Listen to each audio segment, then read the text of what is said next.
ሰላም ጤና ይስጥልን ክብራትና ክብራን እንደምን ሰነበታችሁ። ይህ የአምፔክስ ቻናላችን ነው። ክብራትና ክብራን ዛሬ በልዩ ፕሮግራም ስለ ራስ ማያ ተከታታይ የራዲዮ ድራማ ነው የምንነጋገረው። እንደምታውቁት ራስ ማያ ተከታታይ የራዲዮ ድራማ በአሜሪካ ባለ ማህበራዊ ህይወታችን ዙሪያ እየዳሰሰ ላለፈው 1 ዓመት ያክል ቆይቷል። 3 ምዕራፎች ሄደናል። አሁን እንግዲህ መጨረሻውን 4ኛው ምዕራፍ ከማስተላለፋችን በፊት ከተዋናዮቹ ጋር ደራሲና አዘጋጅ ጨምሮ ያለውን እና የሄድንበትን መንገድ አንዳንድ ነገሮች ለመወያየት ለእናንተም እንዴት ሆነን እንደምንሰራው ከአሜሪካ መሰረታዊ ኑሯችን ጋር እንዴት ተጣቦ አንድ የተሻለ ነገር ወደ ማህበራዊ ሚዲያው ለመልቀቅ እንደምንተጋ በተለያየ የዓለም ጫፍ ሆነን የምንሰራ ሰዎች ነንና በሱ ላይ መጠነኛ ሀሳብ ለማስጨበጥ ያዘጋጀነው ፕሮግራም ነው። በተከታታይ ከሌሎችም ባለሙያዎች ጋር እንደዚሁ መጠነኛ እናደርጋለን። በዛሬው ፕሮግራማችን አንጋፋው እና ታዋቂው ዋናይ ደራሲና አዘጋጅ ተስፋዬ ሲማ ከኢትዮጵያ እንዲሁ እሱም እንግዲህ አሁን አንጋፋ ሆኗል። ደራሲ አዘጋጅ ቴዎድሮስ ለገሰ ከዋሽንግተን ዲሲ ቨርጂኒያ ነው ስፔሲፊካሊ ያው ዲኤምቪ የሚባለው በጋራ ነው እዛ አካባቢ የሚታየው። እንዲሁ ከተዋናይትና ገጣሚት ዘመናዊ ዘሪሁን ሚኒያፖሊስ እና እኔ ደግሞ እዚህ ካሊፎርኒያ ሳኖዜ ነው የምገኘው። አራታችን በጋራ ከተለያዩ ቦታዎች ሆነን ለመወያየት እንሞክራለን። በዝግጅታችን እንደምትደሰቱ ተስፋ እናደርጋለን። መልካም ጊዜ።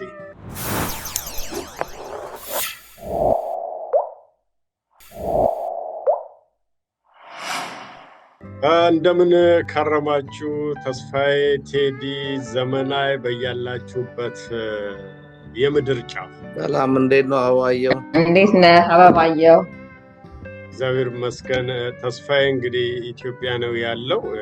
የኔትወርኩም ነገር ትንሽ አስቸጋሪ ስለሚሆን ከቻለ እናየዋለን በሆነ ሰዓት ላይ፣ ካለበለዛ በድምፅ ነው አብሮን የሚከታተለን። የሚገርመው የዚህ ራስ ማያ እንደ መግቢያ እንዲሆን ተስፋዬ የተወሰነ ግማሽ ዓመት እዚህ ከኛ ጋር እንሰራው ነበር ምዕራፍ 1 እና ምዕራፍ 2። ከዛ በኋላ ኢትዮጵያ ሄዶ ከኢትዮጵያ ነው ድምፁ መጥቶ እዚህ ተዋህዶ እንደገና ወደ ኢትዮጵያ ልከም በኢትዮጵያ ሬዲዮ የምናስተላልፈውና እንዴት ነው አዲስ ዓመት ቴዲ? አዲስ ዓመት ያው በጣም ጥሩ ነው፣ ግን በስራ ነው ያሳለፍነው። ቀረጻዎች ነበሩ፣ የአዲስ ዓመት ስራ ነበረ። እሱን ስንቀርጽ ምናምን ነው ያልነው። በጣም ስራ ላይ ነበርን። ያው አሜሪካ ሀገሩ እንደምታውቀው የስራ ቀን ነው ያለው። ስለዚህ ብዙዎቹም ስራ ስለዋሉ በብዛት ዛሬ የሚከበር ይመስለኛል በየቦታው ዓመት በዓሉ። አው ትናንት ራሱ በስልክ ሳወራህ ሚድናይት ካለፈ በኋላ እንደሚሆነ ሰዓት ተሳስተ ስልኩን ነክተው መሰለኝና ካሜራው ወደ ግራ አድርጎ ወደ ቀኝ አይደል ይሄ ሰው አይተኛም እንዴ ስል ነበር። ስራ ላይ ነበርን። ትግል ነው አይደል? ከአሜሪካ ኑሮ ጋር ተጨማሪ ሙያ የሚባለው ነገር ያው አሜሪካ ሀገር ታውቀዋለህ፣ ሁሉ ነገር አንተ ነህ ሆነ የምትሰራው። አንተ ነህ አዘጋጁ፣ አንተ ነህ እንደገና ቀረጻው ላይ ግዴታ ታግዛለህ አንተ በማተውንበት ጊዜ ላይ፣ ምክንያቱም ሰው የለም እና ሁሉ ነገር ራስ ስለሆንክ አስተባባሪው አንተ ነህ። ደውለህ የምጠራቸው ተዋናዮቹን አንተ ነህ። አስቸጋሪ ነው፣ ግን ተስፋ ለመቁረጣችን ይገርመኛል። እኔ እንደዚህ አይነት በጣም ፈታኝ የቤተሰብ ጊዜ የሚወስድ የቤተሰብ የስራችንን ጊዜ የሚወስድ ሆኖብን መልሰን ደግሞ እዛው ነገር ውስጥ የምንጣደው ነገር እኔ በጣም ነው የሚገርመኝ በእውነት። እኔ ራሱ የሆነ በጣም በቃ ሰዎች በጣም ትልቅ ገንዘብ ቢያገኝበት ነው ብለው ነው የሚያስቡኝ። ሁል ጊዜ በጣም ሀብታም የሆንኩ ነው የሚመስላቸው አሁን እና እንዴት ሰው በዚህ በዓመት በዓል አሁን ሰው አንተ ስቀርጽ ሲያይ የሆነ ነገር ቢያገኝበት ነው እንጂ ቴዲ ዝም ብሎ በዓመት በዓል ተነስቶ ይቀርጻል እንደሚለኝ ነው የሚመስለው። ልክ ነው። ዘመናዊ እንዴት ነሽ? አንቺስ ሰላም ነሽ? አዲስ ዓመት እንዴት ነው? እግዚአብሔር ይመስገን እኔ በጣም ደህና ነኝ አበባየው። እናንተ እንዴት ናችሁ? አዲስ ዓመት ጥሩ ነው። ልክ እንደ ሁሉም በውጭ ሀገር እንዳለ ኢትዮጵያዊ እኛ ጋር በስራ ነበር ያሳለፍነው። ዛሬ ግን ተዘጋጅተናል ልናከብር እና ዓመት ጥሩ ነበረ። እግዚአብሔር ይመስገን።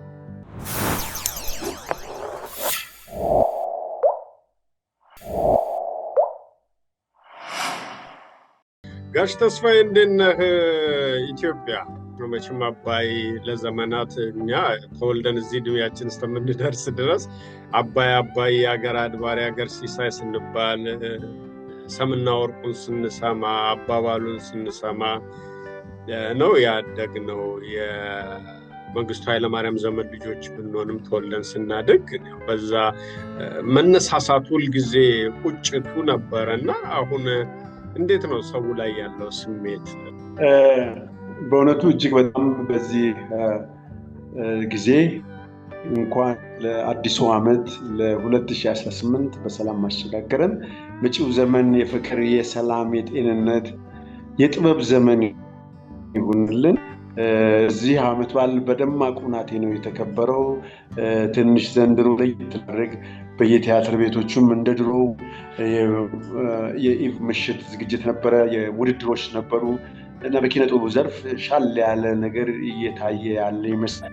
ሌላው እጅግ በጣም ያስደመመውና እጅግ ያስደስተው ነገር የዚህ የአባይ ጉዳይ ነው። እንግዲህ አባይ ላይ ባለን አቋም እንግዲህ ኢትዮጵያዊ ነኝ የሚል ሁላ በጫካም በገደልም በከተማም በገጠርም የሚኖር ግድቡ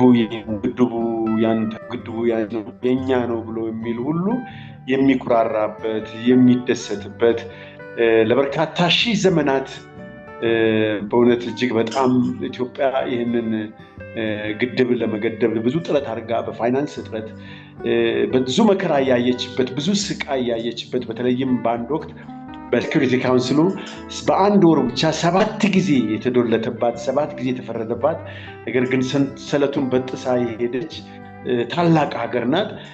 ይህ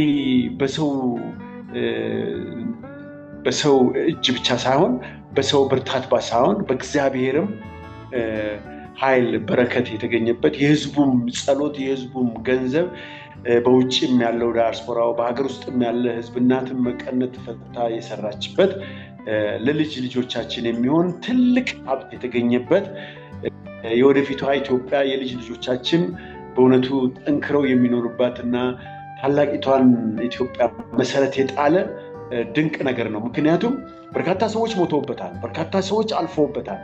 ብዙ ሰዎች ለዚህ ግድብ መገደብ ህይወታቸውን ሰጥተዋል እና አሁን በሚገርም ሁናቴ አፈሩ ሄጄ የማየት እድልም ገጥሞኛል። ከአፈሩ ውስጥ የተገኘው የወርቅ መጠን የትየለሌ ነው።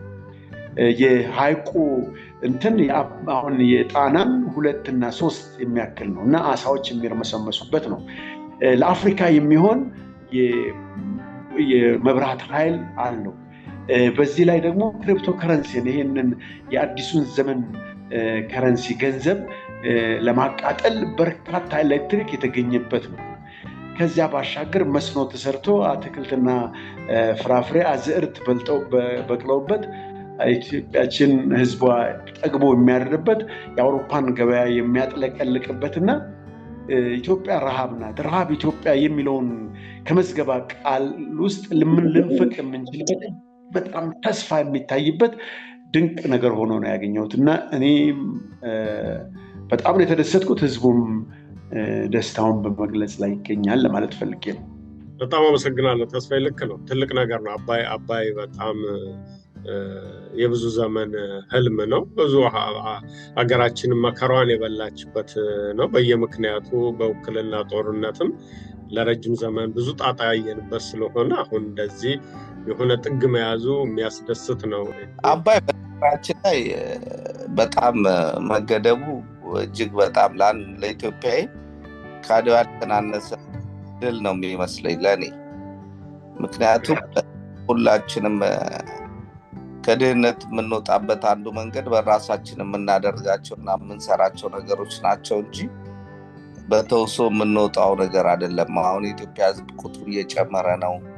ሀብቶች መጨመር አለብን። እንደ አባይ ሌሎች ግቦች እንደ አባይ ማቸው እንደ አባይ ለሀገሪቷ በቂ የሆነ ነገር የሚያደርጉ ሌሎችም አባይ ብቻ በቂ አይደለም እና የአባይ መሰራት ለኢትዮጵያ ህዝብ ትልቅ ነገር ነው ብዬ ነው የማስበው። በኩሌ የአዲስ ዓመት ታላቅ ስጦታ እና የእድሜ ልክ ስጦታ ይመስለኛል የአባይ ነገር። ዘመናዊ ወደ አንቺ እንምጣ።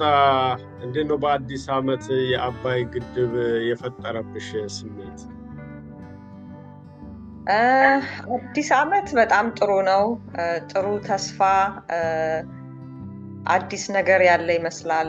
ተስፋው ደግሞ የአባይ ግድብ በአዲስ ዓመት መገደቡን መስማት ደግሞ ትልቅ ደስታና ተስፋ ነው። እንደ አንድ ኢትዮጵያዊ ከሀገሯ ተለይታ ከሀገሯ ርቃ እንደምትኖር ኢትዮጵያዊት ሴት የአባይ ግድብ መገደብን ስትሰማ ትልቅ ደስታ አለው።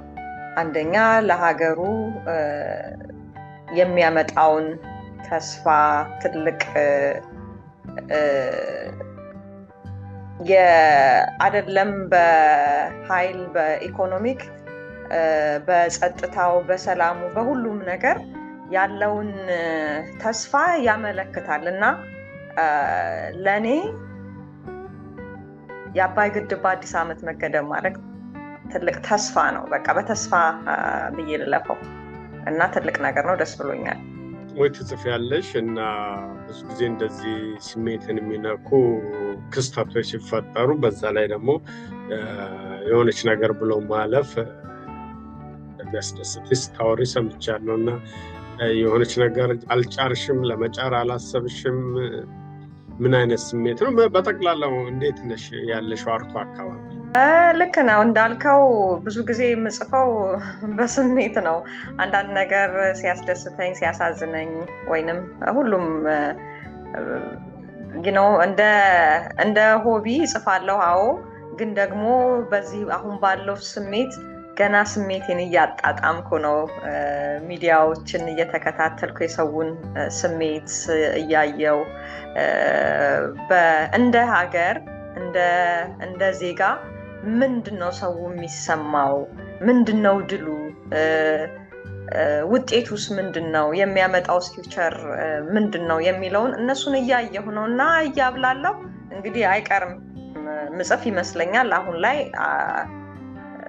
አልጻፍኩም፣ ግን ጥሩ ነው። በጣም ተስፋዬ። እሺ፣ በጥበቡ ዓለም እንግዲህ እግዚአብሔር ይመስገን ወደ ሀገሬ ተመልሼ ያው ሀሁ ወይም ፖፑን አዘጋጅቼ ለመድረክ አብቅቻለሁ። ለ1 ዓመት ከምናምን ታይቷል። ከዛ በኋላ ደግሞ ከእናንተ ጋር አውሮፓን በጥሩ ሁናቴ ሚስቶች ባሎችን በመስራት ተመልሻለሁ። ከዚያም በኋላ ዋሽንግተን ዲሲ የሲድ የሶሳይቲ ኦፍ ኢትዮጵያን ዲያስፖራ ሽልማት ነበረኝና የመሸለሙ ዕድል ገጥሞኛል። ከዛ በኋላ ተመልሼ ንጉስ አርማ በተሰኘው ቲያትር ላይ ከተስፋዬ ገብረሃና ጋር አብሮ የንጉሱን ባህሪ ይጫወታለሁ። እጅግ በጣም ደስ ብሎኛል። ብዙ ነገሮችን የመስራት የማዘጋጀት የመተወን ቸሪቱ አለ ብዬ አስባለሁ። ያው ሁሉ ነገር ምንጣፍ ቀይ ምንጣፍ ወይም አረንጓዴ ምንጣፍ ሆኖ አይጠብቅም። አስተምራለሁ። አሁን የጣይቱ የትምህርትና የባህል ማዕከል በተሰጠው ቦታ ላይ በሳምንት 3 ቀን ወጣቶችን አስተምራለሁ። ጥሩ ነው። ጥሩ ነገር ነው። ከነችግሩም ከነመከራውም ከነስቃዩም ግን ውጪ ሆኖ አይሆንም ከማለት ውስጥ ገብቶ አብሮ መስራቱን መርጬ ይኸው እየሰራሁ እገኛለሁ። በጣም ደስተኛ ነኝ።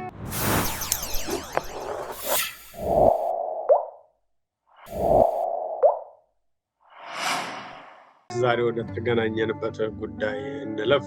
በሃምቤክስ የሚተላለፈው ራስ ማያ ተከታታይ የራዲዮ ድራማ እንግዲህ ይህን ድራማ ከመጀመሪያው ጀምሮ በኮቪድ ጊዜ ነበር፣ ቤታችን በተቀመጥንበት ጊዜ ነበረ። እንደው ከምንቀመጥ የሆነ ነገር ለምን አንሰራም ብለን ጀምረ ነው የነበረው። የተወሰነ አንዱን ምዕራፍ የሰራ ነው በዛ ዘመን ነው። ከዛ ጀምሮ በቀጣይ ደግሞ ወደ ኢትዮጵያ ሬዲዮ ተሻግሮ በኢትዮጵያ ሬዲዮ መተላለፍ ጀመረ።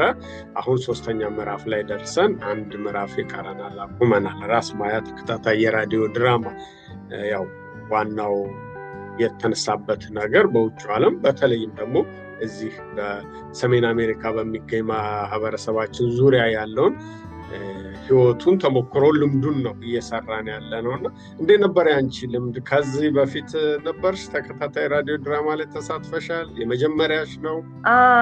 በቅድሚያ ከመጨረሻ ወደ መጀመሪያው ጥያቄ ልሂድ።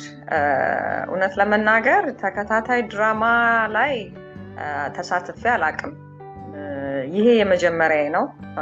ሲቀጥል ደግሞ አንድ ላይ ተገናኝቶ የሚሰራ ድራማዎችን ሰርቻለሁ፣ ግን እንደዚህ ከስቴት በተለያይቶ ስክሪፕት አግኝቼ መስራት ይሄ የመጀመሪያዬ ነው ብዬ አስባለሁ።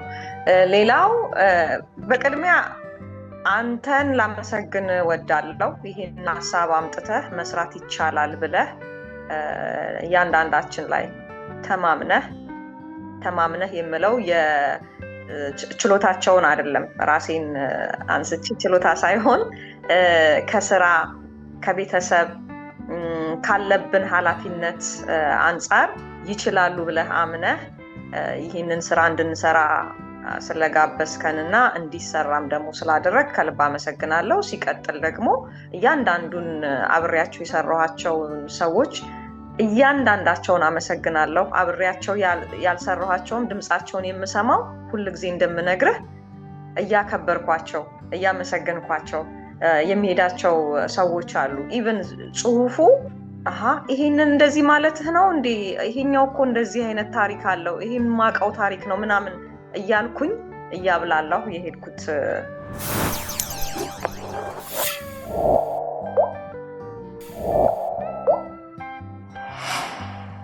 ቴዎድሮስ ለገሰ አንተ እንዴት ነው? ራስ ማያ ለነገሩ በጣም ብዙ ልምድ ያለና ብዙ ተከታታይ ራዲዮ ድራማ ሰርታል። ምናልባት አንተ ይሄንን የምታየው በጣም ጀማሪ ወጣቶች የተሳተፉበት ድራማ ነው። ከዛ ውጭ ለየት የሚያደርገው እንግዲህ በተለያየ ከተማ ኢቨን አውሮፓ፣ ካናዳ ሁላሉ ሰዎች የሚገርመው አሜሪካ ብቻ አይደለም እና ያው ተስፋዬም ኢትዮጵያ ከሄደ በኋላ ኢትዮጵያም ጭምር ነው እዛ ሆኖ ስራዎችን ሰርቶ ወጥ አድርጎ ለህዝብ ማቅረብን እንደ ባለሙያም እንደ ተዋናይም እንዴት አገኘ? እንደ ተዋናይ ያው ምንም ብዙም ጫና የለብንም ከአምሽቶ ከመስራቱ ውጪ። ብዙ ጫና ያለው ይሄንን ፕሌይ እኛ ሰራ ነው ለማለት በጣም አስቸጋሪ ነው። አንተ ላይ ነው ያለው ብዙ ጫና ይሄ ፕሌይ። ምክንያቱም ኤዲት ታደርጋለህ፣ እኛ ጋር ተጨቃጭቀ ላኩ ትላለህ። ከዛ በኋላ የተላከውን ነገር ኤዲት አድርገህ ምን ብለህ አዘጋጅተህ እንደገና ከኢትዮጵያ ቴሌቪዥን ጋር ያለውን ዲስከሽን ጨርሰህ ጽፈህ አዘጋጅተህ እኔ አሁን ይህንን ፕሌይ ብትሰጫውተናል ለማለት ይከብደኛል። እኛ ግን እንደ ካራክተር ግን ክንፉ በጣም ደስ የሚል ካራክተር ነው። በራሱ ዛቢያ ላይ ያለ ተነጫናጭ የሆነ ካራክተር ስለሆነ ብዙ ጊዜ የሚጫወተው በቃ የራሱ እውነት ያለው ካራክተር እና የዚህን ሀገር በትክክል ቲፒካል የሆኑትን ሰዎች የሚወክል ካራክተር ስለሆነ የሚጫወተው ክንፉ በጣም ደስ ብሎኝ ነው የተጫወትኩት።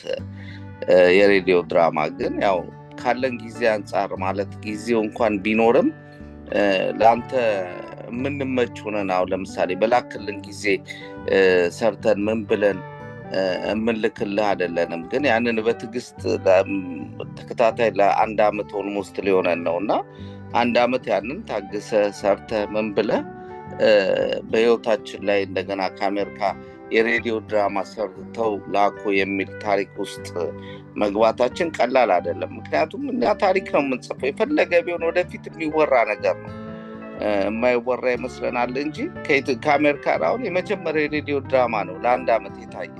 ወደዱም ጠሉም ሰዎች ሊያወሩት ባይፈልጉ እንኳን ይሄ ታሪክ ተጻፈ። በቃ ምንም ማድረግ አይቻልም። ማንም ሰው አልሰራም ከአሜሪካ የሬዲዮ ድራማ ለአንድ አመት። ስለዚህ ተሰባስበን ኢትዮጵያ ያለ ነው ምናምን እዚህ ተሰባስበን አሜሪካ ያለ ነው በየተለያየ ስቴት ይሄ እኮ ሊነገር ሊወራ የሚገባው ታሪክ ነበረ። ግን ያው ብዙ ጊዜ የቲፎዞ ጉዳይ ስላለ ነው እንጂ በዚህ በአርቱ ሙያ ላይ በምንም እንጂ እየሰራን እየጨመርን ያለውን ነገር እንድንጨምር የምታደርገን የአንተ ጉብዝናና ጥንካሬ ነው ብዬ ነው የማስበው። ቀላል አይደለም። እኛ አንድ ነገር ጽፈህ አዘጋጅተህ እንደገና ልከህ ኤዲት አድርገህ ምን ብለህ ድራማ አድርገው ከዛ በኋላ ምንም እና አንበበን መላክ እኮ ነው። ምንም ሌላ ከባድ ነገር አይደለም ከኛ የሚጠበቀው። ለሱም እናስቸግራለን። ነገ እንላለን፣ ዛሬ እንላለን፣ በጊዜው አንልክልህም። ግን እነዚህን ሁሉ ነገሮች አካተህ በትዕግስት ጠብቀህ ፕሌይ አድርገህ የኢትዮጵያ ሕዝብ ጆሮ ላይ እንዲደርስ አድርገህ ከዛ ባሻገር ደግሞ ለእኛ በታሪካችን ላይ ከአሜሪካን ሀገር ምን ሰሩ ሲባል አንዱ ታሪካችን ሆኖ አንዱ አዲስ ታሪካችን ያልተለመደ ታሪካችን ሆኖ እንደ አዲስ የሚወራ የሚወሳ ነገር ውስጥ ስለከተትከን እኔ በዚህ የሬዲዮ ድራማ ላይ ከፍተኛውን ድርሻ መውሰድ ያለብህ አንተ ነህ ብዬ ነው የማስበው።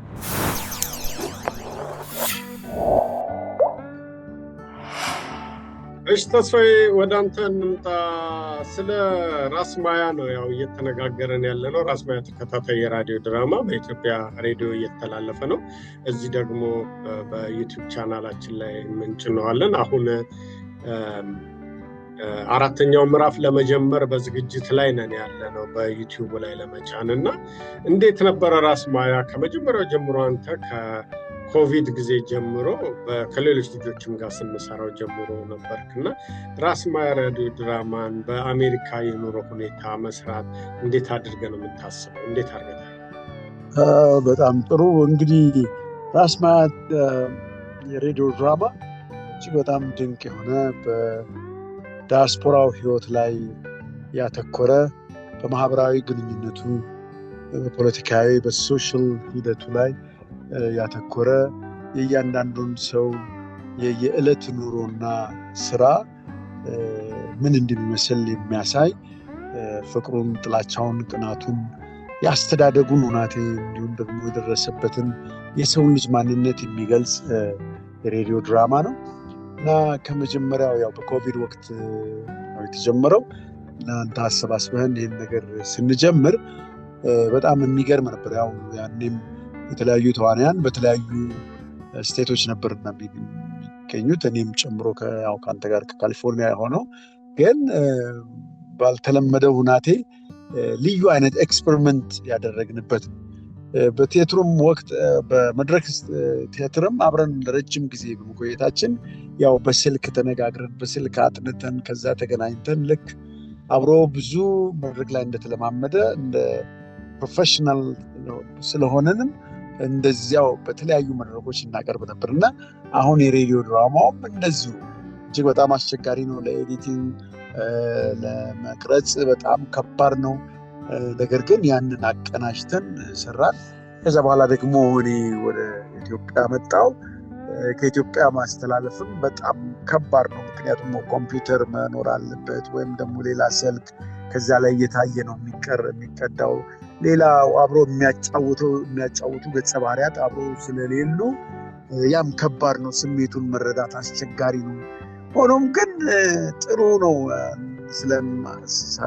ስለማደምጠው ስለምከታተለው እጅግ በጣም ነው የሚገርመው እና ልዩ አይነት ኤክስፒሪየንስ በኢትዮጵያ የቲያትር ታሪክ በሬዲዮ ድራማ ታሪክ ልዩ አይነት የአሰራር ሂደት ያለበትና አንድ ቀን እንዲያውም ኢትዮጵያ ስንገናኝ በእውነት በኢትዮጵያ ቴሌቪዥን በኢትዮጵያ ሬዲዮ የምናወራው ይሆናል። ምክንያቱም እዛም አሜሪካንም ሀገር ሆኖ የተለያየ ስቴት ነው። አውሮፓ አሁን አልማዝ ነበር አውሮፓ ናቸው። እኔ ኢትዮጵያ ነኝ ያለሁት፣ እናንተ ደግሞ በተለያየ ስቴት ነው ያላችሁት። ይህንን ሁሉ አቀናብሮ ተቀብሎ ወስዶ ኤዲት አድርጎ አስተካክሎ እንደገና ወደ ኢትዮጵያ ሬዲዮ ልኮ አቅርቦ በዛ ደግሞ ለህዝብ እንዲቀርብ ማድረግ ቀላል ነገር አይደለም። በጣም ብዙ ጥረትን የሚጠይቅ ነገር ነው። ስለዚህ ተዋንያን መጀመሪያ ደራሲውን አንተን በጣም ላደንቅ እወዳለሁ። በጣም የምኮራብህ በአዲስ አይነት መልክ መጥተሃል። ከዚያ ባሻገር ደግሞ የሁሉ ጽሁፍ ደግሞ ንግግር ወይም የተወናውን ሂደት ተቀበለህ አንተ ነህ ከነስህተታችን እዛ ጋር እያስተካከልክ እየቆረጥክ ሁሉን ነገር የምትደረድረው አሜሪካን ኑሮ ከልጅ ማሳደግ ጋር ከቤተሰብ ጋር ከተለያዩ የፊልም ስራዎች የቲያትር የመድረክ ድራማዎች ባሻገር በዚህ ደግሞ ለመቶ ይህንን ነገር ዴቨሎፕ ማድረግ እጅግ በጣም የሚደነቅ ነው እና ልምዱም አዲስ ነው። በእውነት በጣም የሚደነቅ ነው። ለእንደ ይገርመኛል። እኔ ራሴ ዝም ብዬ ቀርጬ ብዬ ልኬ በኋላ ተሰናስኖ ልክ እንደ ፊልም ስራ ፊልምም እንደዚህ ያንተን ፓርት ወይም ከሌሎቹ ጋር ትንሽ ይቀረጽና ከዛ ከሌሎቹ ጋር ሲንክሮናይዝ ሆነው ነው የሚቀርቡና በጣም ነው የሚገርመው። እንዴ እኔ የሰራሁት እንዴ እስከምትል ያደርሳል። አሁን የሬዲዮ ድራማው እንደዚህ በእውነት በጣም ልዩ አይነት ነው። በጣም የሚኮራበት ድንቅ አይነት አሰራር ነው። እኔ በጣም ነው የወደድኩት። በገደምዳሚው ነካክተዋል። ግን እንደው የበለጠ ማለት ከተቻለ አንተ አሁን ባለሙያው ነው በዚህ ሙያ ውስጥ ተመርቀህ የወጣህ ሰው ነው። መምህርም ሆነ የሰራህ ነህና እንደዚህ አይነት አሰራር ያው እንዳልከው ቲያትርም ስንሰራ ነበር እኛ። እንደውም ሬዲዮ ትንሽ ሻል ይላል መሰለኝ። ድፍረት ይሆናል ወይም እንደ ድፍረት ይቆጠራል ወይስ ያለውን ነባራዊ ችግር በተሻለ መልኩ ማለፍ መቻልና ማለት ያለብንን ለማለት የሞከርነው መንገድ ተደርጎ ነው የሚታየው። እግረ መንገዱን ደግሞ ከዚህ ሁላ ድካም በኋላ ለምንድነው ሰው አርት የማይመለከተው? ምንድነው ችግሩ? በዚህ ድካም ውስጥ የሚሰራው መቼም የሆነ ነገር ይጠቅማቸዋል ብለን እንላለን ብለን ስለምናስብ ነው እንጂ እናንተን የሚያካክል ትልልቅ ባለሙያ አለ። ለምሳሌ ጀመረ አሰፋ አለች፣ ቴዎድሮስ ለገሰ አለ፣ ዮሐንስ ዘሪሁን አለ። እንግዲህ ከረጅም ዘመን ባለሙያዎች አንፃር የሆነ ነገር ባይጥም ባይጣፍጥ አይ እኔ እንግዲህ እስከብቃብኝ ይብቃ ትላላችሁ አይደል? አንድ ዓመት ያክል ይህንን ያክል ከሰራችሁ ለምንድን ነው ሰው ጆሮ የማይሰጠው? እርግጥ የሚከታተሉ ሰዎች አሉ፣ ግን ያው ማህበራዊ ሚዲያው እንደምታየው ፈንቶ የተሞላ ነው። ምንም እዚህ ወደኋላ የሚያስብል ነገር አይደለም። በትርኪ ምርኪ የተሞላ ነው እና ለምንድን ነው ሰው ለእንደዚህ አይነት ጉዳይ ጆሮ የማይሰጠው? በበለጠ ሁኔታ ማለት ነው። አይ እንትኑ ድፍረት አይደለም። በመጀመሪያ ደረጃ በጣም ያው እንግዲህ ኪነ ጥበብ ስንል የህዝብን ህይወት ወይም የግለሰብን ህይወት በማንሳት በጥበብ እየቃኘ የሚያቀርብ አይደል? ስለዚህ ፈጣሪ ከሰጠው የፈጠራ ችሎታ እግዚአብሔር ከሰጠው የፈጠራ ችሎታ ያ ፈጣሪው ፈጥሮ ነው የሚያቀርበው። ስለዚህ ምንም ድፍረት የሚባል ወይም ደግሞ ምንም ስህተት የሚባል ነገር የለም። ምክንያቱም አንተ ባየው መንገድ ያቀረብከው እኛ ባየነው መንገድ ተጫወትን። ነገር ግን ያው በፊት የነበረን ሬዲዮ አንድ ነው። የኢትዮጵያ ኤፍኤም ሬዲዮ ነው እና በመላው ኢትዮጵያ ይደመጣል ያኔ በነበሩን የሬዲዮ ድራማዎች። አሁን ግን ያለው የሚዲያውን ብዛት በጣም ብዙ፣ የቴሌቪዥኑ፣ የሶሻል ሚዲያው፣ የሬዲዮ፣ ኢንስታግራሙ እንደዚህ አለ በጣም እና ደግሞ የሰው ልጅ ለምን እንደሆነ አላቅም በእኛ ህብረተሰብ ውስጥ የኔጌቲቭ ነገር ያለበት፣ መጥፎ ነገር ያለበት፣ ስድብ ያለበት፣ ቆሻሻ ነገር ያለበት ይወደዳል። አንዳንዴ ደግሞ እንዴት ሆነ ብለህ ስታስብ ኬኔዲን ሲጠይቁት 1 ሚሊዮን ሰው እኮ ያንተን ንግግር ሊሰማ እኮ ወጣ ሲሉት ይሰቀላል ቢባል 2 ሚሊዮን ይወጣ ነበር ብሏል። እና ብዙ ጊዜ ኔጌቲቭ የሆነው ነገር ለምን እንደሆነ አለቅም። አቴንሽን ያው እኛም እኮ ቲያትርም ስንሰራ ሬዲዮ ድራማም የፊልሙም ሲሰራ ከኮንፍሊክት ይጀምራል። ግጭት ካለው አንድ ነገር በጣም የሆነ ነገር አቴንሽን ወይ ሰበር ዜና ምናምን ሲሉ ሰው ለማድመጥ ይጓጓል። ለእንደዚህ አይነት ነገር ጆሮ በጣም ቅርብ ነው እና ያ በመሆኑ የተነሳ የሰው አቴንሽን በዚህ ኢንስታግራሙ ሶሻል ሚዲያው በአይኑ በሚያየው ነገር በትናንሹ ነገር ያው አበክተውታል፣ አበላሽተውታል እና ወደ ቀና ጎዳና ለማምጣት ወደ ቀናው ቦታ ለማምጣት ሰው ይፈልጋል። ያው ጥቂቶቹን ሰው ይዞ በመሄድ ባለማቋረጥ መታገልን ይጠይቃል፣ ተስፋ አለመቁረጥን ይጠይቃል። እኛ ዋናው ደስ ብሎናል። አንተ ስትጽፍ ደስ ብሎ ነው ወይ የዚህን ማህበረሰብ ህይወት የተነተንኩ እየነገርኩ ነው፣ በብዕሬ እየጻፍኩ ነው፣ እኛ ስንጫወት የዚህ ህብረተሰብ ይሄ ነገር እየተጫወት ነው የሚለው ነገር ነው የሚያስጨንቀን እንጂ የተመልካች ጉዳይ ሳይሆን ትልቁ እኛ ደስ ብሎናል ወይ ለኔ። በእርግጥ የተመልካች ነገር አይዘገብም ማለት አይደለም፣ ግን አሁን የሶሻል ሚዲያው ሁናቴ ወደ ኔጌቲቭ ነገር እንዲወስድ አድርጎታል። ምንም የአንጋፋ ባለሙያ የሆኑ ሰዎች ብቻ ሳይሆን ሬዲዮ ጆሮ ግቡ ብቻ ስለሆነ ደግሞ በአይን የሚታይ ነገር እያንዳንዱ ሰው አሁን የቤት ሰራተኛ በለው በአጠቃላይ ማንኛውም ሰው ዛደሩ በሙሉ በስልኩ ላይ ሁሉም ነገር ያያል፣ ሶሻል ሚዲያውን ያያል። ደግሞ አብዛኛው ሰው ጋዜጠኛ፣ ብዙ ሰው ኢንስታግራም አለ። በቃ የባለሙያ ስራ መሆኑ ሁሉ ቀርቷል። ይህ መሰዳደብ ነው፣ ያንን ነገር መስማት ነው። ዩቱቡ በመጥፎ ነገር ስለታጨቀ ያንን አንድ ቀን እንዴት ሊጠራ እንደሚችል መወያየት እንፈልጋል። እኔ ያንን ነው በትልቅ ደረጃ የማስበው። እንግዲህ አንድ ቀን ይሳካልናል ብዬ እጠብቃለሁ።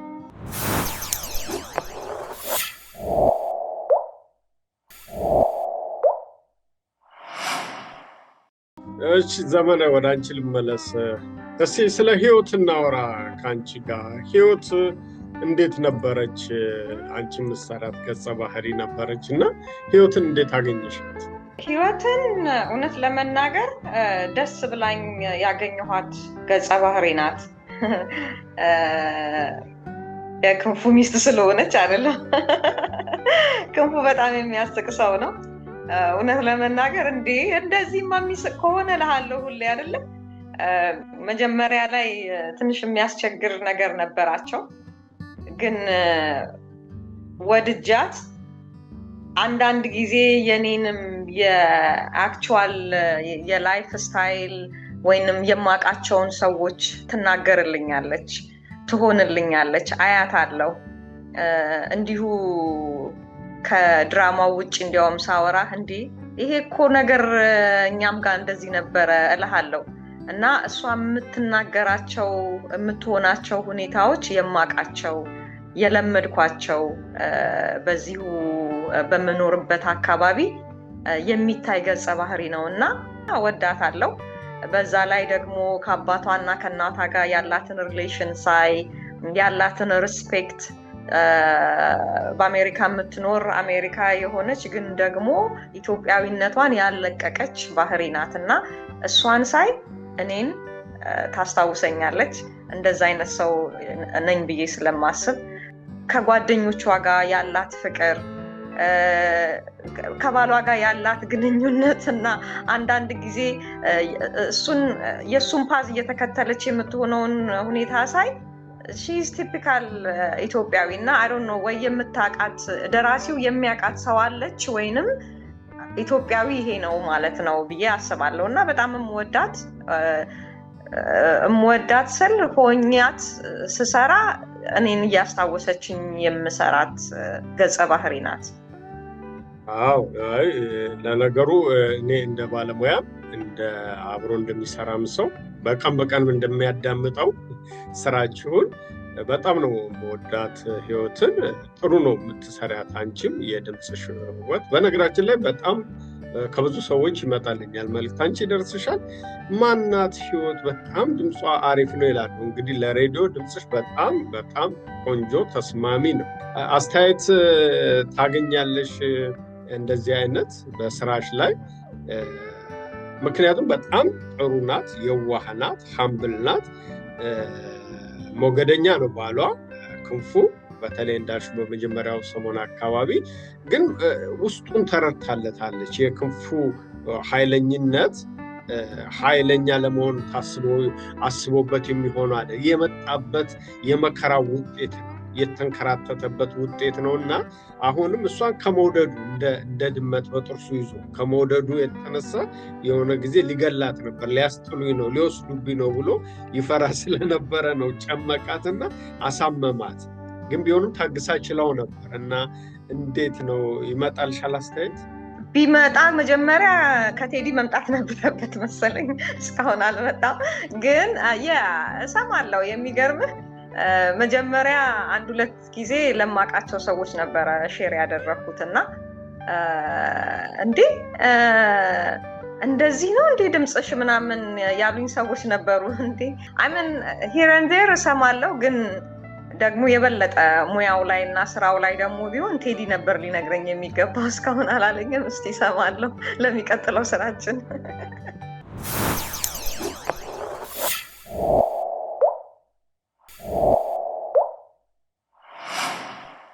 የምሰራው ገጸ ባህሪ ከኔ ጋር የተስማማ ይመስላል። አሸናፊ በጣም እጅግ መልካም ሰው፣ እንደ ሌሎቹ ትዳር ባይዝም ከነዚህ ጋር በእህትና ወንድምነት አብሮ የሚኖር ማህበረሰባችንን የሚወድ በተለይ ጀግኖቻችንን እጅግ በጣም የሚያከብር በተለይ ለባሻ ያለው አመለካከት እጅግ በጣም ድንቅ የሆነ ከዘላለምም ጋር ፍቅር ህይወት መመስረት የሚፈልግ እልህኛ አልሸነፍም ባይ ዘደኛ ጓደኞቹን በስነ ስርዓት በስነ ምግባር አብሯቸው የሚኖር በፍቅር የሚኖር ሶሻል ላይፉ ጥሩ የሆነ በሚኖርበት ሀገር ከኮሚኒቲው ጋር ከማህበረሰቡ ጋር ማገልገል የሚወድ ኮሚኒቲውን ማደራጀት አብሮ መስራት ማገልገል የሚወድ ቤተሰቦቹ ወንድሞቹ ዘመዶቹ ሲመጡ የሚቀበል ያለውን ነገር በቀናነት የሚቀበል መልካም ሰው መልካም ወጣት ነው። ግን ትዳር የተባለውን ነገር እነዚያ የነ ህዊ እህት ባትሆንም የስጋ እህት ግን አብሮ አንድ ሰፈር ልጅ እናት እና አባት ባሻይና የህዊ እናት ሁልጊዜው ይጨቀጭቁታል ትዳር እንዲይዝ እና በዚህ መልክ የሚኖር በጣም መልካምና ጥሩ ሰው ነው። እንግዲህ እስካሁን ባለው ደረጃ እንዲህ እየሄደ ነው። ራሱን መስዋዕት ያደርጋል። ራሱን ከጓደኞቹ ጋር አብሮ ይጫወታል። በቁም ነገር ይወላል። የተጣሉትን ያስታርቃል እና የወደፊት ህይወቱን ደግሞ ዘላለምን አስቦ በጨዋነት ለመሄድ የሚጥር ይመስላል።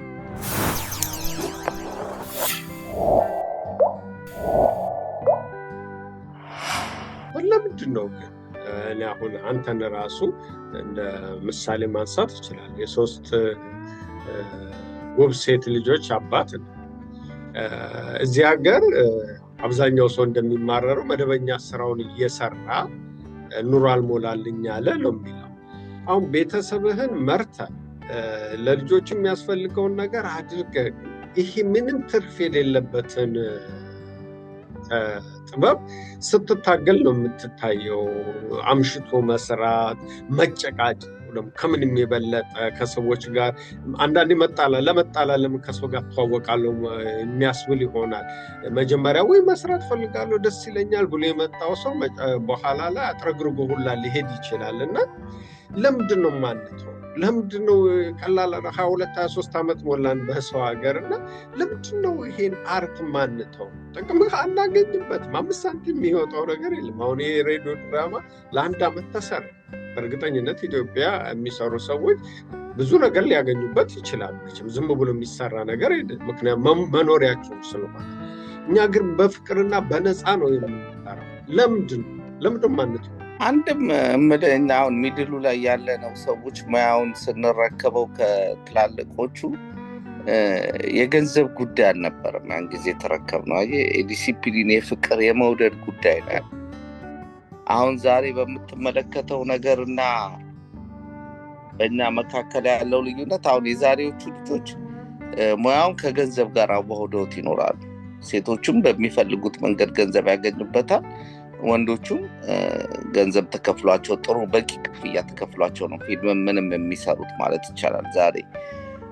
እኛ ግን የተረከብንበት ጊዜ ታውቀዋለህ፣ ምንም ክፍያ የለውም። ኢንሴንቲቭ እንኳን ቲያትር ሄደን ስንሰራ 50 ብር 20 ብር እየተከፈለን ነበር። ስለዚህ ሪድ የመሆን ጸጋውን የመውሰድ የመውረስ ነገር ነበረ ውስጣችን የነበረው። የከተቱብንም ዲሲፕሊኑን፣ ልፋቱን፣ ድካሙን፣ የሙያውን ፍቅር ነበር የከተቱብን። ያንን ተሸክመን መጣን። እኛ አሜሪካን ሀገር እኔ በመስራታችን ደስ ይለኛል። ምክንያቱም ለምን መሰለህ የምንወደውን ነገር ሳናቆም እኮ ከእድሜያችን ጋር አብረን አስጓዝ ነው። በደስታ በሳቅ አዋስተነው በማየት የምናገኘውን ቤኔፊት አብረን ይሄ እኮ ጥሩ ነገር ነው ለእኛ ብለን ወደ መልካም ነገር መርተነው እንዳናቆም ሌላ ስንቅ ሰንቀን ነው የምንለያየው። የሚቀጥለው ላይ እንዲህ ብናደርግ ብለን ነው እንጂ አንድ ቀን በቃን ብለን አናውቅም። ግን ደግሞ ይሄንን የሚመለከቱ ሰዎች ያስፈልጋሉ። ገባ? አፕሪሺየት የሚያደርጉ ሰዎች ያስፈልጋሉ። ገባ? አንተ ሁልጊዜ አሁን ለምሳሌ አንተ እየሰራ በማህበራዊ ህይወቱም በምኑም እየደከምክ ግን ምንም እንዳልሰራ ሊያደርግ ኮሚኒቲው ሲያስብ ደግሞ ያ ጥሩ አይደለም። እኛ ስንት ነገር ሰራን በዚህ ሙያውን። ዓለምን እኮ መዞር የጀመርነው እኛ ነን። ከዚህ ቲያትር ይዞ መሄድ ከኢትዮጵያ ያደረግነው እኛ ነን። እንደገና ከዚህ አሁን የሬዲዮ ድራማ፣ ቴሌቪዥን ተከታታይ ምን ያልሰራ ነው ስራ አለ። ስራ ከተባለ ግን ገባ የሚመለከተው ሰው ከሌለ የሚያከብር ሰው ከሌለ በዚህ ጉዳይ ላይ እንድትከበር ብላ አይደለም የምትሰራው። ግን አየህ ሌላ እንዳይቀጥል ታደርገዋለህ። እኔ እሰጋለሁ። ማን ነው አሁን ለምሳሌ እኛ ስናቆም ሪድ አሜሪካን ሀገር ውስጥ ፊልም ጎበዝ ሆኖ ተከታታይ ድራማ የሚሰራ ሰው አለ።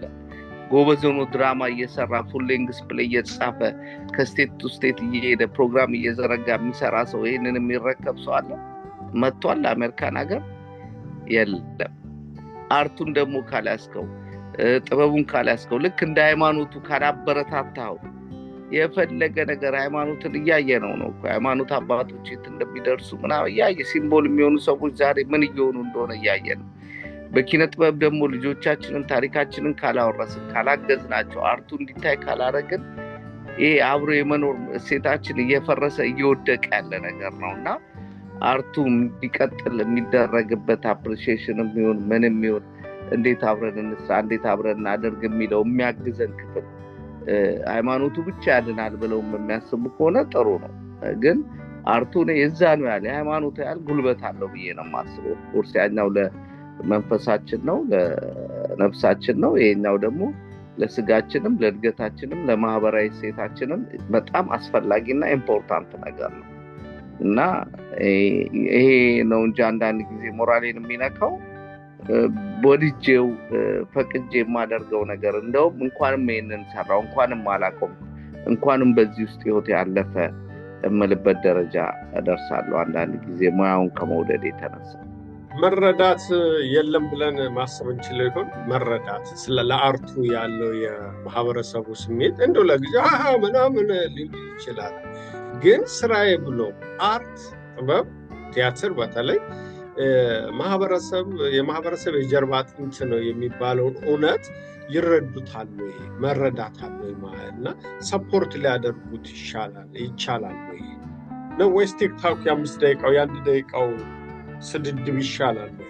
ምክንያቱም አብዛኛው ሰው ቢያወራው ዞሮ ያኛውን ነው የሚመርጠው አይደለ? ለዛ ነው 1 ሚሊዮን ተመልካች 2 ሚሊዮን ተመልካች አሁን እኛ ለ1 አመት ይሄንን ተከታታይ የሬዲዮ ድራማ ሰራ። ተመልካቹን ቁጥር ስታየው በጣም አናሳ። ኦኬ አንዳንዴ ጥሩ ያልሆነ ነገር ሰርቼ ሊሆን ይችላል ብለህ ታስባለህ። ደግሞ የተከታተሉት ጥቂት ሰዎችን ቢሆኑ የሚሰጡን ስሜት የሚሰጡትን አስተያየት ስታይ ደግሞ ሌላ ጥሩ የሆነ ነገር አሁን ሬዲዮ ድራማ መቼም በኢትዮጵያ ሬዲዮ እንዲተላለፍ ሲደረግ ዋጋ አለው ተብሎ በባለሙያዎች ታስቦ ነው አይደለ? ለምንድን ነው ተመልካች የማይኖረው? እንዴት 1000 ሰው ይጠፋል? እንዴት 2000 ሰው 10000 ሰው ይጠፋል? አርትን የሚወድ አርትን ይጠቅማል የሚል ማህበራዊ ሚዲያው ሩቅ ስለሆነ ነው እንዳይባል ሁሉም ሰው በዚህ ዘመን ተሸክሞት ነው የሚዞረው በስልኩ። አሁን ሬዲዮ ድራማ ደግሞ አሁን ስታስበው እዚሁ ሀገር በተለይ በትራንስፖርት ስራ ላይ በጣም ብዙ ሰው ይሳተፋል። እያዳመጠው ሊሄድ የሚገባ ነገር ነበር። ግን ለምንድን ነው የማያዳምጠው? እንደሚጠቅም ያውቀዋል ግን አይፈልገውም። ለምንድን ነው? ቁስሉን ስለሚነግረው ነው፣ ድካሙን ስለሚነግረው ነው፣ ስለሚያሳብቅበት ነው፣ እየሸሸ ነው፣ ከራሱ እየሸሸ ነው። ለምንድን ነው? ዘመናዊ በዚህ ጉዳይ አንቺም እንድትመልሽልኝ ይፈልጋል። እሺ እኔ አሁን 2 ነገር ነው አሁንም በዚህ ጉዳይ ላይ። አንደኛ እኔ የተመልካቹ ቁጥር አያሳስበኝም። የሚፈልገን ሰው ነው የሚያይ። ያንን መማር የሚፈልግ ወይም ከዚህ ከናዋየው ከነቴዲ ስራ ከነ ዘመናዊ ከነ ተስፋዬ ስራ በቃ የነገር አገኛለሁ የሚለው ክፍል 200 ሚሊዮን 300 ሚሊዮን 1000 ሰው ይሁን ሊያየን ይችላል። እኔ ስጋቴ ግን ለምሳሌ ሰፖርቲቭ ሰዎች እምላቸው ሰዎች አፕሪሺዬሽናቸውም ሆነ ገንዘባቸው የሚወጣው አሁን ለምሳሌ እኮ አርትን ስፖንሰር የሚያደርገው ሰው እየጠፋ ሄደ። ቢራ ፋብሪካ ነበር እኮ አርትን የሚያደርገው ማለት ነው። ቢራ ፋብሪካው ሲቆም አርት ላይ ኢንቨስት አድርገን ለልጆቻችን አርት ያስፈልጋል ለሚሉ ባለሀብቶች እየጠፉ መጡ። ያ በጣም ከፍተኛ አደጋ አለው ማለት ምክንያቱም አሁን ለምሳሌ ኪነጥበብን መደገፍ አለብን። ቲያትር ቤቱ መደገፍ አለ። ቲያትር ቤቱ እኮ ማስታወቂያ የለውም። ቲያትር ሰርተው እኮ ዛሬ የሚወርዳል እኮ ኢትዮጵያ ውስጥ በቴሌቪዥን መታየት ሳይችል ቀርቶ ማስታወቂያ 100 ሰው 50 ሰው ነው የሚያየው። ኦኬ መዝናኛው በየእጃቸው መጥቷል። አሁን ብዙ መዝናኛ አለ ምናምን ሊባል ይችላል። ግን መንግስት በራሱ የመንግስት ሰራተኞችን ልክ እንደ ድሮ ማለት ነው ድሮ ትዝ ይላል የመንግስት ሰራተኞች ፈልገው ያዙልን ብለው ያዩ እንደነበረ ከደሞዛቸው 10 ብር ያበረኛል በየ3 ወሩ እየተቆረጠ ምን እየተደረገ የመንግስት ሰራተኞች የሚያዩበትን መንገድ ምናምን አርቱ ላይ ስራ ቆሟል። አሁን ባለስልጣኖቹ የምትላቸው ከኛ ጋር ሄዱት አርቲስት የነበሩ ባለስልጣኖች ብዙ አሉ አይደለ? ግን መንገዱን ከመጥረግ ይልቅ አንተ ሄደ ቢሮ እነሱን ለማግኘት ደም ትተፋል። ከአሜሪካ ሄደ ስራ ሰርተ እንኳን ሊያግዙ ቀርቶ ስልክ ትደውላለህ ምን ትላለህ ቢሮአቸው ትሄዳለህ አታገኛቸው። ስለዚህ የአርቱ እኔ አሁን ለምሳሌ አንተ የሬዲዮን ድራማ ስንት ጊዜ ሼር አድርገዋል ከራሴ ጀምሮ ገባ። እናም በአርቱ ላይ አካባቢው ላይ ያለን ሰዎች ራሱ ተባብረን የመስራቱ ነገር ቆሟል እና አንዱ ትልቁ ፕሮብሌማችን ያ ይመስለኛል ራሳችን ባርቱ ላይ ያሉን ሰዎች አሁን ለምሳሌ መንግስትን በመናገኝበት ጊዜ ምን ጠይቀውን አለማወቅ ማስታወቂያ የለውም የኢትዮጵያ ቲያትር በጣም በሚያሳዝን ሁኔታ እነ ሰይፉ እነ ኢቢኤስ እነ ምናምን የ10 ደቂቃ ነፃ ኤርታይም እንዴት አይሰጥም ባንተ ድራማ ባንተ ተዋናይ ሀብታም የሆነ ድርጅቶች ገባ ድራማ ተሰርቶ እኮ ነው ኢቢኤስ ሀብታም ነው እውነቱን ለመነጋገር መዝናኛው ነው አይደለም ኢቢኤስን ሀብታም ያደረገው መዝናኛው ላይ ያሉ ሰዎች በሙሉ አርቲስቶች ናቸው የምታያቸው ናቸው እና በነፃ እንዴት ኢትዮጵያ ቴሌቪዥን የሚያክል ነገር አርትን እንትን ላለው የሚል ነገር ታሪክን ሰራለው የሚል ነገር እንዴት በነፃ ለኢትዮጵያ ቲያትር እንዲህ ሲወድቅ ሲረግፍ እያዩት ባለሙያው እንደዚህ ሲደክም እያዩት እንዴት ማስታወቂያ የ10 ደቂቃ ይነፋል በጣም ነው የሚሰማኝ እና አሁንም የኢትዮጵያ ከዚህ ሬዲዮ ሰርተ ምንም ሰርተ ስትሄድ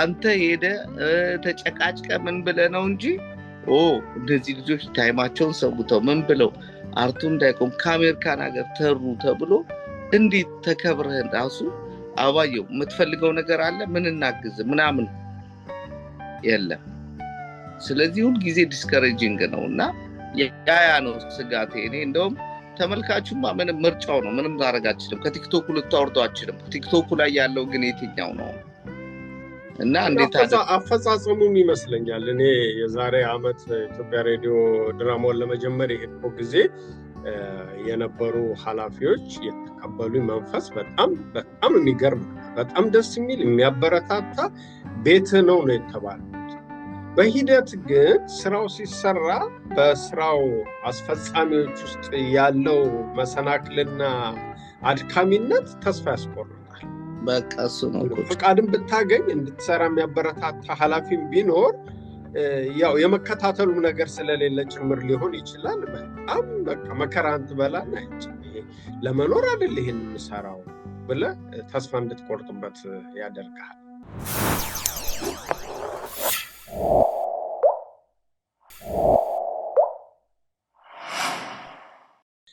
አንቺ ፕሮፌሽናል ሰራተኛ ነሽ ጥሩ ደሞዝሽን ታገኛለሽ ለፍቅር ብለሽ ነው የምትሰሪው በመሰረቱ ሲጀመር ቢሆንም ግን በጣም አድካሚ ነው እና ታንኪዩ የሚልም ነገርም ያን ያክል ብዙ የለውም አፕሪሺየት የማድረጉ ነገር ኢቭን በተመልካቹ ቁጥር ደረጃ ማለት ነውና አንዳንዴ በጣም ስራ ተደራርቡብሽ እኔ ካቅሜ በላይ ሆኖኛል ትይኛለሽ 2 3 4 ጉዳዮች ተደራርበዋል ዛሬ ልቀርጽልህ አልችልም ዛሬ ከቀረጽኩኝ ሚድናይት ካለፈው ልሰራው ነው የምችለው የምትያለን እንደውም አንዳንዴ እንቀይረዋለን አይደለ ድምጽሽ ሰዎችን እንዳትረብሽ የመጠንቀቁ ነገር ወርዶ ነው ይሄ ነገር አያስኬድም ድጋሚ መሰራት አለበት ብለንላ እንሰራለን ለምን አላቆምሽ እንዳልኩሽ አንቺ ከኮቪድ ጀምሮ የመጣሽ ነሽ እንግዲህ ያንን የጀመርነው ቤታችን ቁጭ ባለ ያ ስጀምር እኔ አሁን ይሄንን ስለ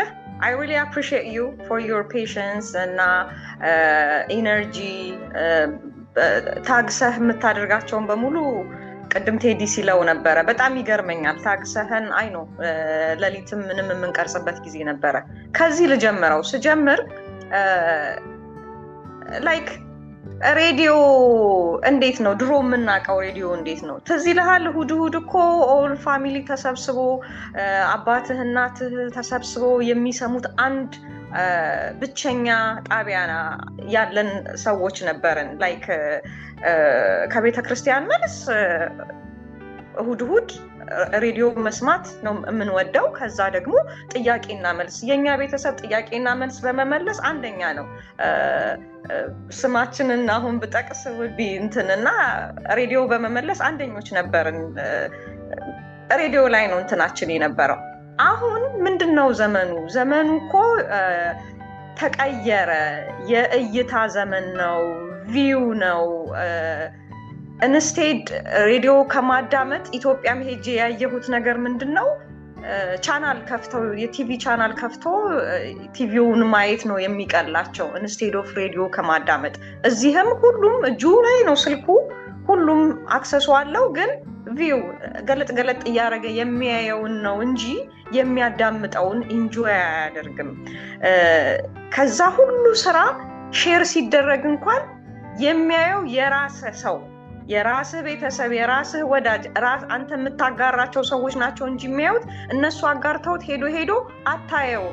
how about other እንትን ኢቭን የ2 ደቂቃ ስድድብ፣ የ2 ደቂቃ ንግግር ወይንም ሾው ለማሳየት የሚወጣ ግን ስንት ሺህ ቪው ነው ያለው።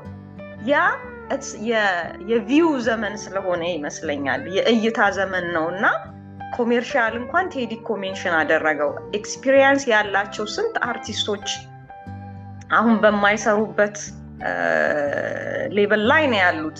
ስንት ልምድ ያላቸው ባክግራውንድ ያላቸው በማርኬቲንግ እና ቁጭ ብለው ኤዲቲንግ ስለቻለ ብቻ አንድ ሰው ቪው ስላለው ብቻ ስንት ሺህ ቪው ስላለ የማርኬቲንግ ሰዎችን ወይንም ቢዝነሶችን ጠይቅ። ስንት ቪው ነው ያለ?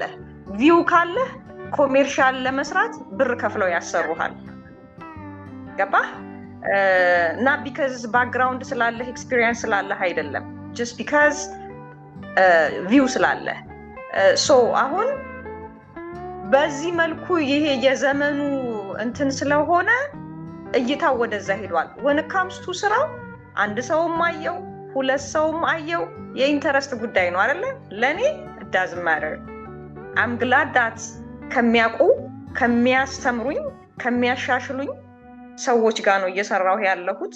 ፕላስ ደግሞ የምወደው ነገር ነው ብዬሃለሁ። ድሮም የምወደው ሙያ ነው። አልማሚን በሙያው ስሰራ አልኖርኩም፣ ግን ኢንተረስቴ ስለነበረ ስቲል የፈለገ ነገር ውስጥ ብትሆን የሚያስደስትህ ላይፍህን የሚቀይር ነገር ባይኖረው እንኳን ሜንታሊ የሚያስደስትህ ወይንም ደስታ የሚሰጥህ ከሆነ ዳዝንት ማተር። እኔ ከጓደኞቼ ወይንም ከቤተሰብ ጊዜን ቀንሼ ባረገው ደስ የሚለኝ ነገር ነው። ሰው ስላየው አይደለም፣ ደስ ስለሚለኝ ነው። ሶ መጽሐፍም ደስ ስለሚለኝ ነው፣ መተወኑም ላይ ሁሉም ላይ ሰው ስላየው አይደለም ለማለት ነው። ሶ በዚህ መልኩ ነው እኔ የማየው።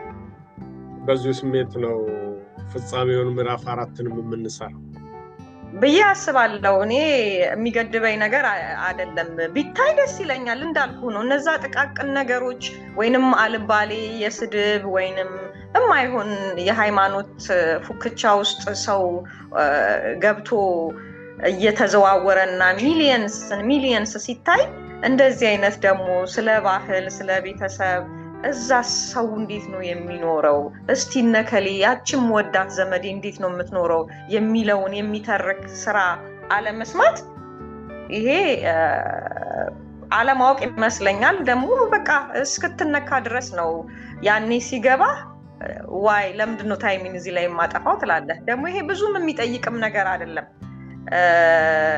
ላይክ አንተ እኮ መኪና ውስጥ ሁሉ አድርገው እየሰማኸው የምትሄደው ነገር ነው። አሁንም ትልቁ ነገር አሁን ብዙም ጊዜ እንዳልኩ ነው ኃላፊነት የሚሰማው ሰው ነው እንዳይደክም የሚያስፈልገው በአርቱ እና አንተ በርትተህ ጉልበት ኖሮ አሁን ለምሳሌ ይሄንን ስንጨርስ ምን እንሰራለን ብለን ማሰብ ያስፈልጋል። አሁን ድራማ የምናዞር ከሆነ የሆነ ነገር የምናረግ ከሆነ አንተ መበርታት በጣም ነው የሚያበረታ። እኔን ራሱ ያበረታኛል አንዳንድ ጊዜ። ዱአዋየው ግን መቼ ነው ተስፋ የሚቆርጠውና ምን እኔ ሰው አይደለው ምናምን እላለሁና አንዳንድ ጊዜ አንተ መበርታት ስለሆነ እንደዚህ አይነት ነገሮችን እየፈጠሩ አብሮ በጋራ መሰብሰባችንን ነው ማሰብ። እዚህ ቁጭ ብለን ኢትዮጵያ ያለን አርት ትልቁ ጸጋው ያለን። ስለዚህ የትም ቦታ የምንገኝ ነን እኮ የትም ቦታ እያሰማሃል ነው የሚሰማው ሰው ማለት ነው። ስለዚህ እንደዚህ አይነቱ ነገር እንዳይቆም አንተ መበርታት እንደገና ተዋናዮቹ በዚህ ላይ የተሳተፉት ካላቸውም ጊዜ አንፃር ይሄ ቀላል ነገር አይደለም። ሁሉም ሰው ፓርቲሲፔት ማድረግ አለበት ማለት ቢጻፍም ተዋናይ ደግሞ ካልተገኘ መስራት አይቻልም። እኛን የሚመስሉ የእኛን ዓላማ የሚደግፉ ተዋናዮች አብረውን ስላሉ ሁሉንም ማመስገን ያስፈልጋል። አብረን በጋራ ሰርተን ይህንን ስራ በመጨረሳችን ትልቅ ነገር ነው ብዬ ነው የማስበው። እግዚአብሔርም ተጨምሮበት እዚህ አድርሶታል። አመሰግናለሁ ቴዲ። ዘመናዊ ምን ትያለሽ? እኔም የተለየ ነገር የለኝም። በተረፈ ደግሞ በስሜትና በደስታ በመፈለግ ወይንም ለመማር ወይንም ለማስተማር እንዲሁም ደግሞ ለመገናኘት ከሆነ የምንሰራው ዋይናት ምንም የሚያግደን ነገር የለም። በደስታ እንሰራዋለን። አንተም አንደርስታንድ ታደርገናለህ ከምን አንጻር ወደኋላ እንደምንል ቶሎ እንደማንልክልህ ወይንም ተበላሽቶ እንኳን ጥሩ ሪከርዲንግ ሳይኖር እንኳን ስንልክልህ የንዝህላልነት ሳይሆን አለመመቻቸት ወይንም ቦታው ሰዓቱ ሲቹዌሽን ወይንም ከድካም የመጣ ነው ብለህ ታስባለህ። እሱ ነው የማስበውና የሁለታችን የኛና ያንተ መግባባት የበለጠ እንድንሰራ ያደርገናል።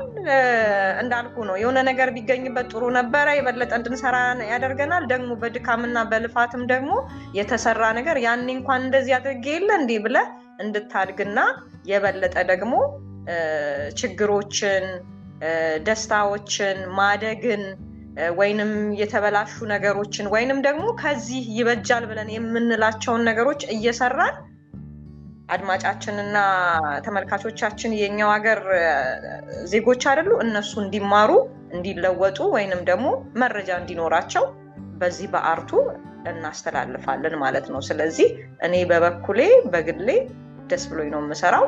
የበለጠ እንድሰራ ተጋድለው ያ ትልቁ ነገር እሱ ነው። በመሰረቱ ይሄ እንዳልከው ቴዲ ለታሪክ የሚቀመጥ ድምጽ ከተለያየ የዓለም ጥግ ተሰብስቦ በታይምላይን ላይ ተቀምጦ ያ እንደ አዲስ ተሰፍቶ የእንትና ድምጽ ከእንትና ድምጽ ጋር ብሎ ባክግራውንዱ ገብቶለት ስሜት የሚፈጥሩ ነገሮች ገብተውለት መሰራትና ለውጤት ማብቃት ድካም አለው። ደስ የሚለውም ነው። ለታሪክ ይቀመጣል። እንደዚህ ሊሰራ ይችላል የሚያስብል ነገር አለ። በቅርቡ አንድ ተስፋዬ እሸቱ የአዲስ አበባ ዩኒቨርሲቲ መምህር መጥቶ ነበር ሳኖዜ ስነግረው እንደዚህ አድርጋችሁ ነው የምትሰሩት አለ። አዎ ይሄ እኮ ለተማሪዎች ቴሲስ እንዲሰሩበት የሚገባ ነገር ነው እና ወደ ኢትዮጵያ ስመለስ አስብበታለሁ እኛለና ቀላል ነገር አይደለም።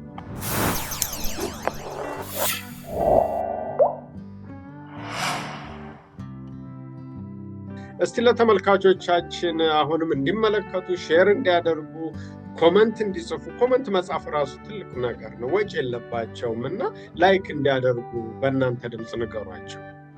እንግዲህ ተከታታይ ድራማችንም እንደገና የተለያዩ ጽሁፎች ጠቃሚ የሆኑ ገንቢ የሆኑ ነገሮች የሚቀርብበትን ሃምቤክስ ዩቲዩብ ቻናልን ሰብስክራይብ በማድረግ እኛ የምንሰራቸውን የተለያዩ ስራዎች ማዳመጥ መመልከት ትችላላችሁ እና ይህንንም ድራማ ከመጀመሪያው ጀምሮ እስካሁን ድረስ ያለውን ስለተጫነ ወደኋላ ሄዳችሁ ተመልሳችሁ መስማት ማዳመጥ ስለምትችሉ በምትችሉበት ባላችሁ ጊዜ አዳምጣችሁ አስተያየታችሁን ጽፋችሁ እንድታበረታቱን ስለምንፈልግ ሃምቤክስ ዩቲዩብ ቻናልን ሰብስክራይብ ያላረጋችሁ ሰብስክራይብ በማድረግ ያረጋችሁም ይህንን ድራማችንን በመመልከት አስተያየት በመጻፍ ገንቢ የሆነ አስተያየት እየሰጣችሁን እንድንቀጥል ወደፊት ታደርጉን ታበረታቱን ዘንድ እንጠይቃለን። ሃምቤክስ ዩቲዩብ ቻናልን ሰብስክራይብ አድርጉ። ሃምቤክስ ዩቲዩብ ቻናልን ሰብስክራይብ በማድረግ ለቤተሰቦቻችሁ አጋሩ። ይህ በቤተሰብ ዙሪያ የሚያጠነጥን ቤተሰባዊ ድራማ ነው። ቤተሰቦቻችሁ ከአገር ወጥተው የሚኖሩ ካሉም ለነሱም ጥሩ መዝናኛ መዋያ ማስተማሪያም ስለሆነ ለነሱም ክፈቱላቸው፣ አጋሯቸው፣ ሼር አድርጉ፣ ለብዙ ሰዎች እንዲደርስ አድርጉ። የበለጠ እንዲያድግና እንድንሰራ እንዲሁም ደግሞ የበለጠ ዩቲዩብ አድጎ ብዙ ስራ እንዲሰራ ይረዳል። ስለዚህ ሼር አድርጉ፣ አጋሩ፣ ካመንት ጻፉ። ሼር ስናደርግ እናንተም ተባበሩን። ይሄንን ነው የምለው።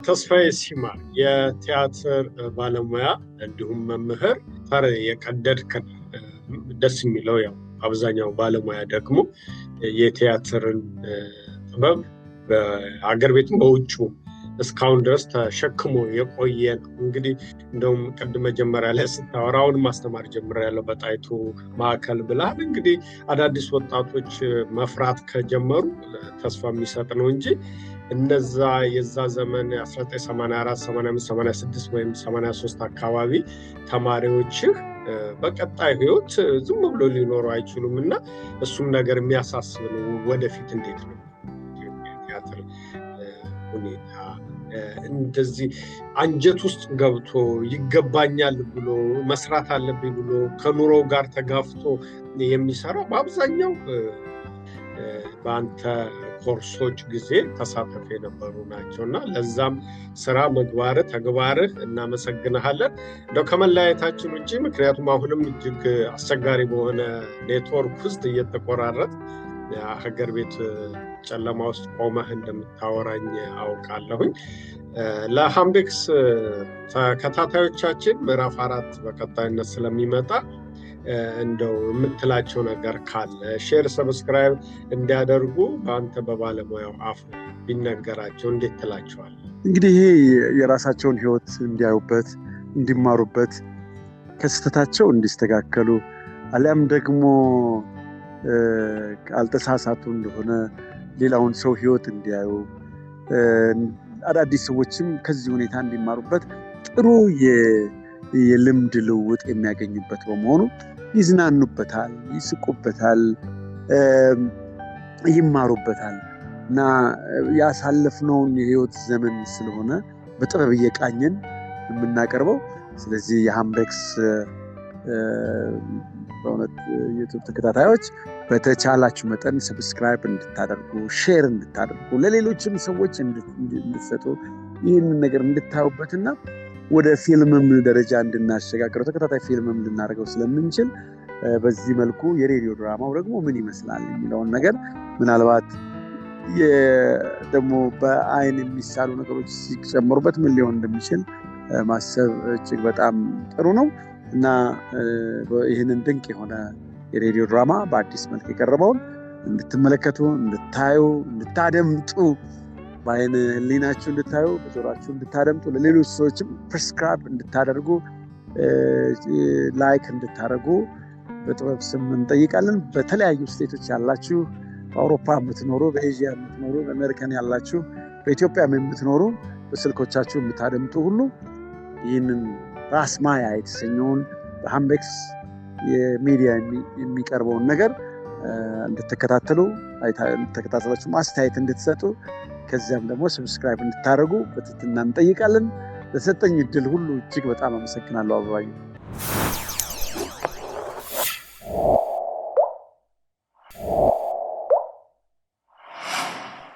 በጣም ነው የማመሰግነው ሁለታችሁንም። ይኸው ቴዲ እንደምታዩት አዲስ ዓመትን ሊያከብር ለውጥ አድርጎ ነው የመጣውና በጣም በተጣበበ ጊዜ ነው እንደዚህ ይዣቸው ነው ስራ ብዙ ጊዜ የምንሰራው።